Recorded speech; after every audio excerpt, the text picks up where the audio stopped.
ओडिशा के पुरी शहर में हर साल भगवान जगन्नाथ रथ यात्रा निकाली जाती है। इस यात्रा में दुनिया भर के लोग बड़े ही श्रद्धा और उत्साह के साथ शामिल होते हैं।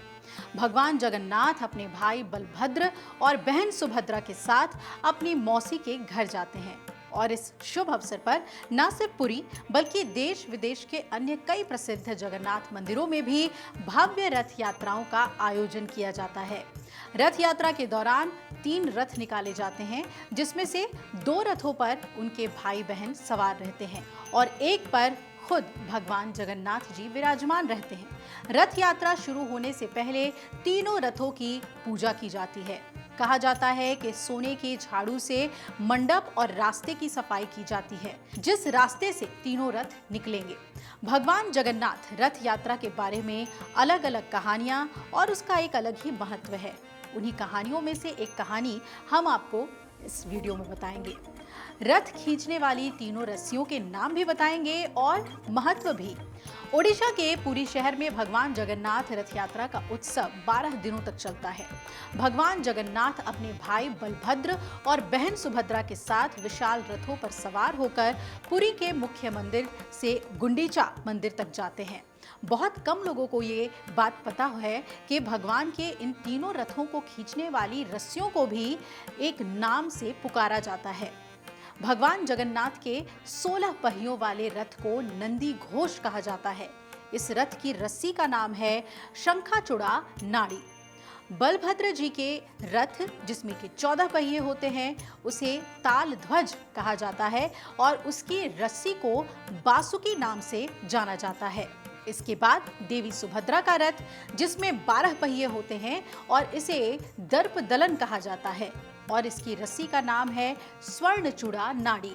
ये रस्सियां न सिर्फ रथ को खींचने का माध्यम होती हैं, बल्कि इन्हें छूना भी बहुत बड़ा सौभाग्य माना जाता है।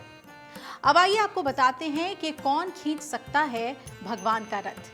पुरी की रथ यात्रा की एक सबसे बड़ी खासियत यह है कि इसमें किसी तरह का भेदभाव नहीं होता। कोई भी व्यक्ति, चाहे वो किसी भी धर्म, जाति या देश का हो, रथ खींच सकता है। शर्त बस इतनी है कि उसका मन सच्चे भाव से भरा हो।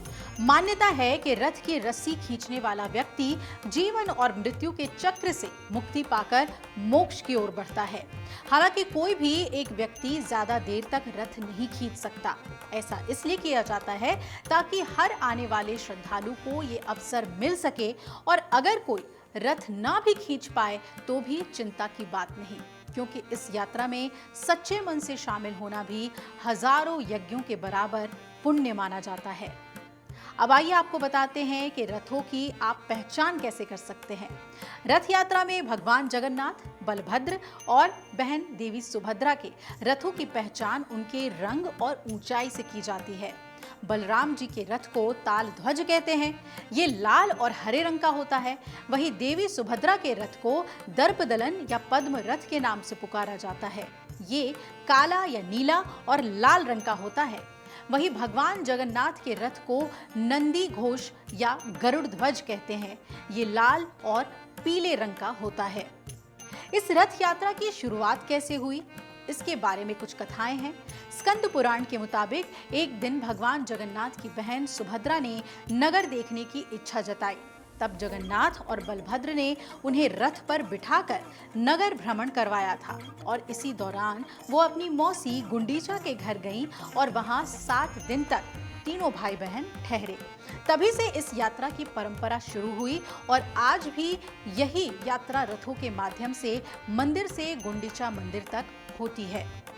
कहते हैं कि रथों की जो रस्सियां हैं, उन्हें छू लेने मात्र से पुण्य की प्राप्ति होती है।